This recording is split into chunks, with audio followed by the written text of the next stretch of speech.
This is Mental Forge, where weakness burns and warriors are built. Imagine you are lying in bed, the room quiet except for the soft hush of your own breathing, and you feel the day's last vibrations settle into the mattress. You have just closed a door on 1,000 small decisions, 100 flickering thoughts, a dozen half-finished conversations, and 1 or 2 sharp regrets. You are tired, yes, but not finished, because the mind does not clock out when the lights go down. The mind keeps translating the world into chemistry, keeps rehearsing fears and reheating old arguments, keeps whispering about tomorrow's obligations and yesterday's mistakes. Most people let that nightly monologue run the show, so their subconscious sifts through the scraps of worry and television static, and by morning they wake up with the same weight they carried to bed. Tonight, I want to give you the countermove, the ritual that rewires the whole system while the body is still and the world is soft. This is the nightly practice that Henry Ford used to turn a sketchy idea about gasoline buggies into an empire that changed the rhythm of the planet. It is the same habit Marcus Aurelius leaned on when the borders of Rome were burning and the Senate was panicking. It is the secret Thomas Edison guarded so closely that he pretended to sleep only 3 hours a night, while in truth he was slipping into a deliberate trance for 4 more, sculpting his next invention in the dark. It is the bedtime protocol that will lodge a powerful mindset so deep in your neurology that you will wake up already leaning toward solutions, already tasting certainty, already richer in spirit, and soon richer in every other currency that matters. If you stay with me to the end of this conversation, you will have the entire blueprint, but more importantly, you will feel the first threads of it weaving through you before you even drift off. So settle in, maybe dim the screen a notch, and let the story begin. When I was 12, I watched my grandfather close his small hardware store at 9:30 in the evening, flip the cardboard sign to "Sorry, we are closed," walk home under the same streetlights he had known since the Depression, and still arrive with energy to spare. While the rest of the house collapsed into couches and mindless television, he would sit at the kitchen table with a single yellow legal pad and a fountain pen that had belonged to his own father. He wrote for exactly 20 minutes, never more, never less.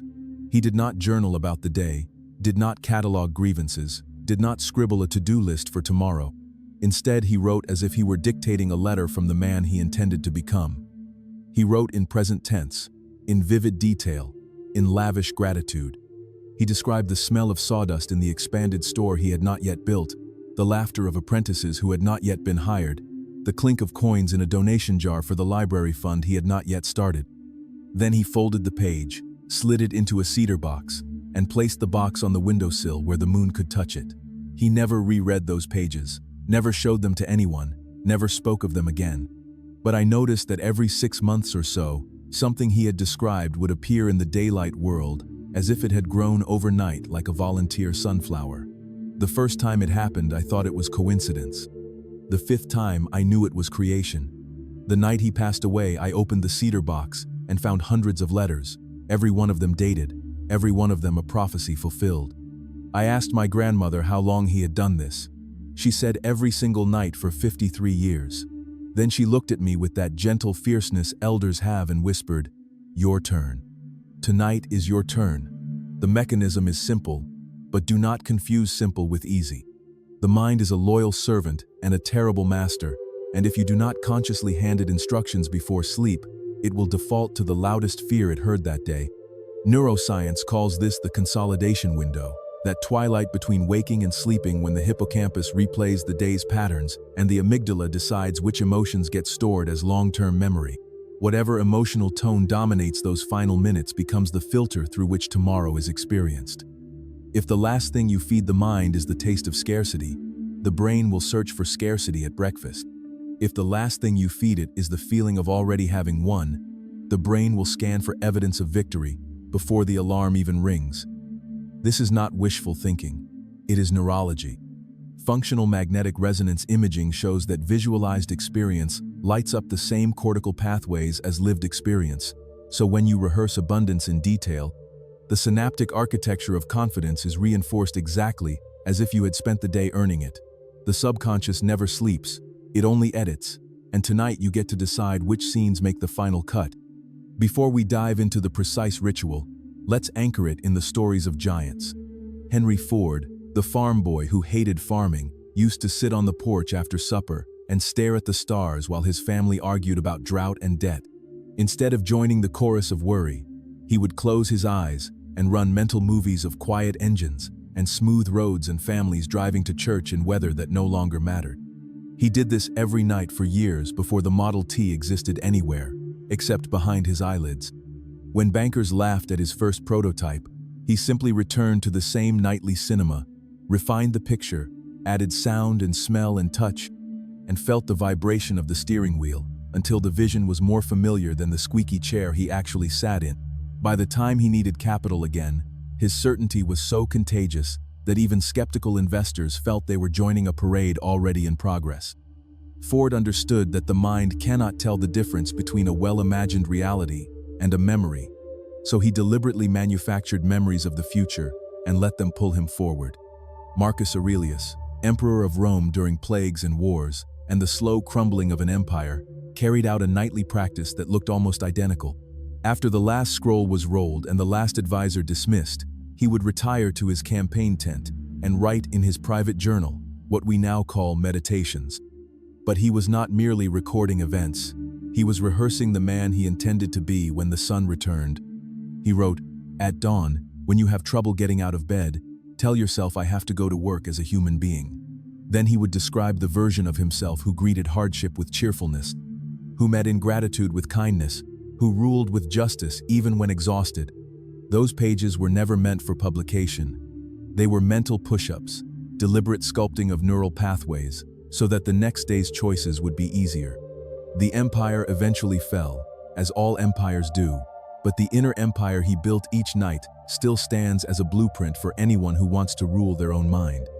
Thomas Edison was notorious for catnapping in his lab, but the deeper truth is that he engineered his hypnagogic state, that liminal border where theta waves wash over the cortex. He would sit upright in a chair holding metal bearings over a tin plate, so that when his muscles relaxed into true sleep, the clatter would wake him. In the shimmering seconds between sleeping and waking, he replayed the problem he was solving, but he did so with sensory richness, imagining the filament glowing, steady, and warm, hearing the hum of perfect current, feeling the texture of the bamboo fibers he would later test. He harvested the creative spillover from the subconscious and immediately wrote it down, then repeated the cycle. The phonograph, the motion picture camera, 1,100 patents in total, all lived first in that nightly twilight laboratory. The subconscious is a far better engineer than the conscious mind because it can run 10,000 simulations without the friction of doubt.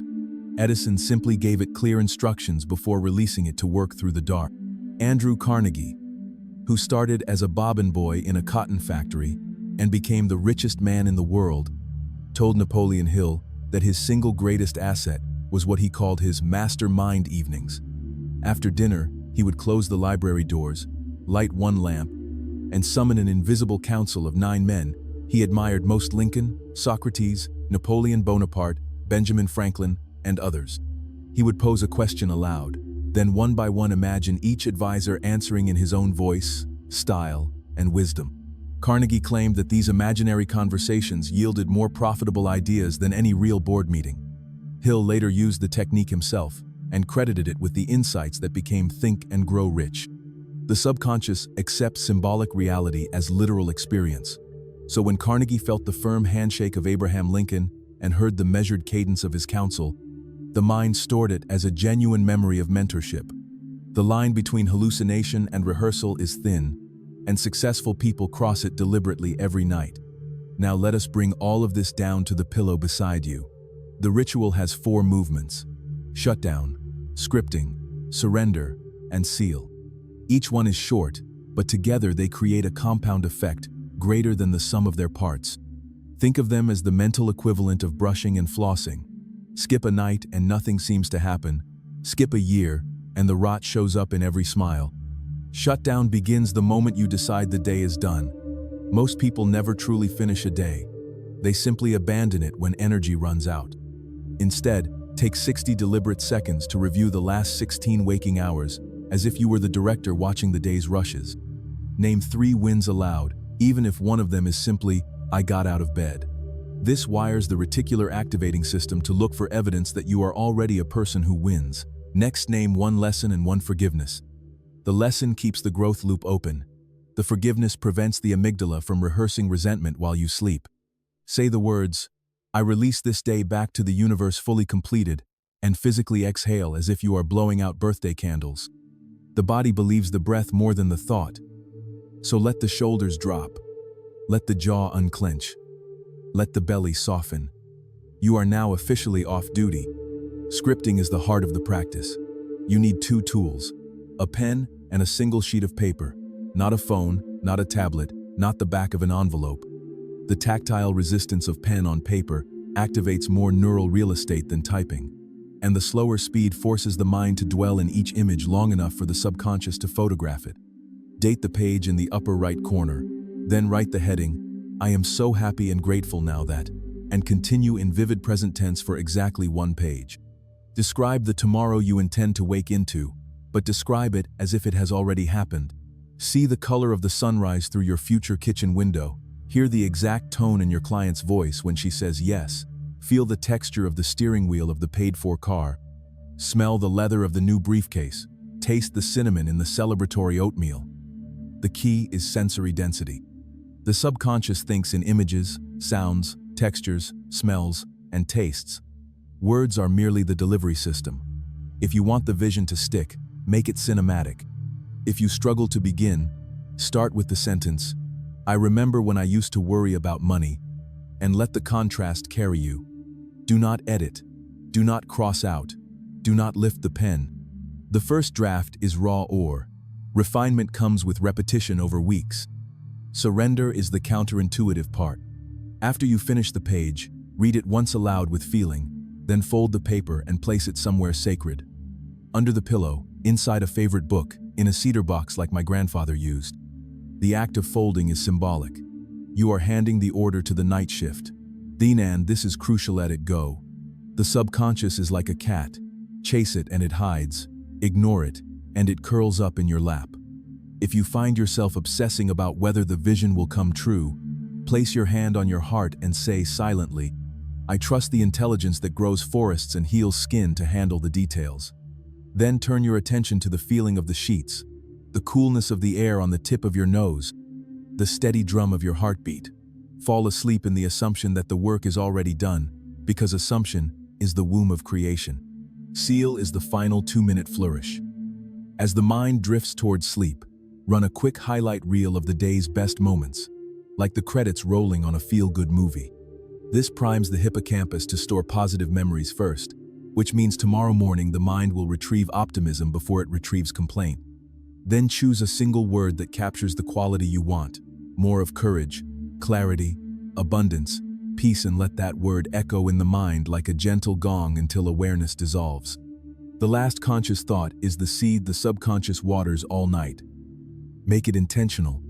If you do nothing else but these 4 steps for the next 30 nights, the compound effect will astonish you. But why stop at astonishing when we can reach legendary? Let's layer in a few amplifiers drawn from the masters. Leonardo da Vinci used to sketch in bed by candlelight, not random doodles but deliberate practice of the one technical skill he felt weakest in. He understood that the twilight state is a portal to accelerated learning, so while his muscles relaxed, his mind rehearsed the perfect spiral of a helicopter rotor or the curve of a cathedral dome. You can adapt this by spending 90 seconds mentally rehearsing one specific skill you want to improve. The calm tone you will use in the difficult conversation, the confident stride you will walk into the meeting with, the precise finger placement on the guitar chord. The subconscious logs thousands of perfect reps while the body is still. Nikola Tesla believed that every problem had a frequency, and if he matched that frequency in his imagination, the solution would appear. Before sleep, he would close his eyes and picture the invention in finished form, then run it forward and backward in time like a film strip, watching how it aged, how it interacted with users, how it could be improved. The key was the emotional charge he attached to the vision. Excitement was the carrier wave that delivered the image to the deeper mind. Tonight, when you script, add a layer of electric gratitude. Feel the goosebumps of appreciation for the reality that already exists on the page. Gratitude is the emotional signature that tells the subconscious, lock this in as priority 1. Mahatma Gandhi used to review the day and ask 3 questions. Where did I live my values? Where did I miss the mark? Where will I course correct tomorrow? He did this in writing, but the writing was not for posterity. It was a nightly audit that kept his outer life aligned with his inner convictions. Add a micro version at the tail end of shutdown. Whisper, where did I serve today? Where did I shrink? Where will I expand tomorrow? Do not linger on the shrinking. Simply note it and release it. The point is to fall asleep as the person who is already improving, because identity drives behavior more surely than willpower ever could. Now, let's speak directly to the fears that might be murmuring right now. Perhaps you are thinking, this feels fake. I am lying to myself. That objection is actually a sign you are on the right track, because the subconscious does not know real from vividly imagined. It only knows what is consistently impressed. When an athlete visualizes the perfect free throw and the scanner shows the same neural firing as the physical act, the body is not confused. It is trained. The same principle applies to wealth, love, health, and impact. The mind is always eavesdropping on the stories you tell. Make those stories useful. Another common fear: what if I fall asleep before I finish the page? Perfect. That means the conscious mind relaxed enough for the subconscious to take the wheel. Simply pick up where you left off tomorrow night. Consistency beats intensity. One paragraph nightly is more powerful than 10 pages once a month. What if the vision changes? It will. You are not carving commandments into stone. You are sketching on water. The subconscious loves refinement, so treat the nightly page as version 2.0 of an ever-evolving masterpiece. The direction matters more than the destination. Let us ground this in the practical architecture of wealth, because mindset without strategy is hallucination, and strategy without mindset is burnout. Every fortune is built on 4 cornerstones: vision, value, velocity, and validation. Vision is the clear picture you script each night. Value is the specific problem you solve for others. Velocity is the speed of implementation, which depends on how decisively you act the moment an idea arrives. Validation is the marketplace feedback that tells you which ideas deserve more fuel. The nightly ritual supercharges all 4. Vision becomes vivid, so the brain flags opportunities that match it. Value clarifies because the subconscious sorts the day's data for patterns of need. Velocity increases because decisions feel pre-made. You are simply stepping into a movie already in progress. Validation becomes easier to hear because the ritual trains you to separate signal from noise. Consider John D. Rockefeller, who began as an impoverished bookkeeper and ended as the first billionaire in modern history. Every evening he reviewed the day's ledgers, not merely to count money, but to count decisions. He wrote marginalia in a private code. Green checkmarks next to choices, aligned with long-term vision. Red dots next to reactive moves driven by fear. Then he closed the books, closed his eyes, and replayed the green choices at larger scale, imagining the ripple effects over years. He called this planting orchards in the dark. The compound interest on those nightly orchards was Standard Oil. You can do the same with any metric that matters: dollars, relationships, health markers, creative output. Simply script the orchard and let the subconscious tend it while you rest. Abraham Lincoln carried a similar practice through the Civil War. Each night, he would write a private letter to the nation he intended to preside over after the war, describing a reunited country where former enemies sat at the same table. He never mailed these letters. They were rehearsals of a future identity. On the nights after battlefield defeats, the letters grew longer, more detailed, more emotional, as if the darkness itself required extra persuasion. The next morning, aides noticed a deeper calm in his eyes, a steadier voice, a quicker wit. The war still raged, but the inner peace forged in those midnight letters rewrote the emotional climate of the White House and eventually the country. Tonight, when you script, dare to address the version of the world that needs your leadership.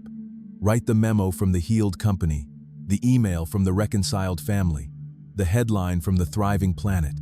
Your nervous system will register it as a preview, and you will wake up already aligned with solutions. Let us add one more layer borrowed from neuroscience. The reticular activating system loves specificity. When you tell it you want more money, it hears static. When you tell it you want an additional $3,000 in recurring monthly revenue by December. First, through 2 new consulting clients who value strategic storytelling, it hears a marching order. So script with numbers, colors, textures, deadlines.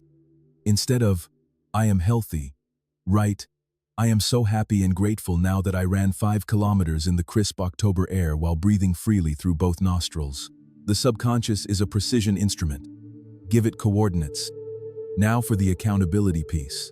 Find a single ally spouse, best friend, online community, and agree to exchange a daily text that contains only the date and the word done. No details, no screenshots, just done. This tiny ping leverages social proof and keeps the neural pathway greased. If you miss a night, simply restart the next night without drama. Missing twice is the start of a new habit. Missing once is a statistical blip. And if you want to deepen the magic, at the end of each week, read all 7 pages aloud on a voice memo and listen to it during a Sunday walk. Hearing your own voice describe victories in present tense is like giving the subconscious a double espresso. Before we close, let us weave in a few affirmations you can whisper as the final seal. Feel free to adapt the wording until it sings in your chest. I am a person of decisive action. Money flows to me through channels of service and creativity. I solve problems faster than they appear. My body is a precision instrument of vitality. I lead with love and close with confidence. I am guided, guarded, and gifted every step of the way. Let each phrase land like a pebble in a still pond, and notice the ripples. Imagine waking up tomorrow, already tasting the day as a victory. The alarm sounds, but it feels like a starting pistol at the Olympics. Your feet hit the floor with purpose, because the movie has already been shot. You are simply walking onto set. The first email you read contains the exact opportunity you scripted. The stranger you meet at the coffee shop mentions the book you meant to research. The afternoon lull arrives, but instead of scrolling social media, you feel a surge of creative energy because the subconscious spent the night organizing ideas like Lego blocks. This is not fantasy. This is the predictable outcome of controlling the final 20 minutes of the day. If you are still listening, something in you already knows this is the leverage point you have been looking for.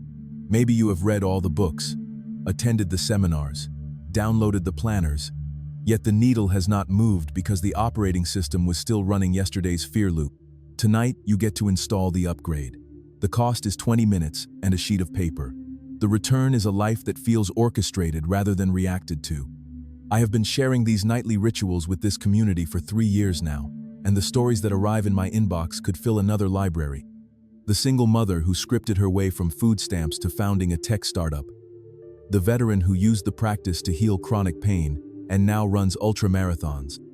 The shy teenager who pictured herself speaking on stages and is now keynoting conferences before she can legally rent a car.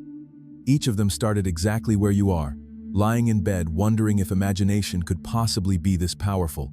Spoiler alert, it is. If any part of you is cheering right now, do me a quick favor and tap the subscribe button so this channel can keep delivering fuel like this every single week. The more of us who practice this together, the faster the world upgrades. Let us end with a 7-day challenge. For the next week, treat bedtime as the most important appointment on your calendar. Guard those 20 minutes like a billionaire guards his morning. Script 1 page nightly, fold it, seal with a word, and sleep. Each morning jot one synchronicity you notice, no matter how small. The green light when you were late, the unexpected compliment, the invoice paid early. By day 7, you will have a constellation of evidence that something shifted. Share one of those synchronicities in the comments so the next person feels the ripple. We rise together.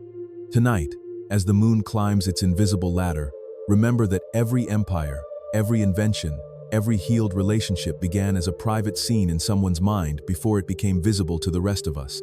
You are the projector and the screen, the author and the audience, the sculptor and the clay. Write the scene you want to wake into. Let the night do the heavy lifting, and when morning comes, walk boldly into the reality you rehearsed. Because it has been expecting you, I am rooting for the future you are scripting. If this message landed, subscribe and share it with one person who needs a new bedtime story.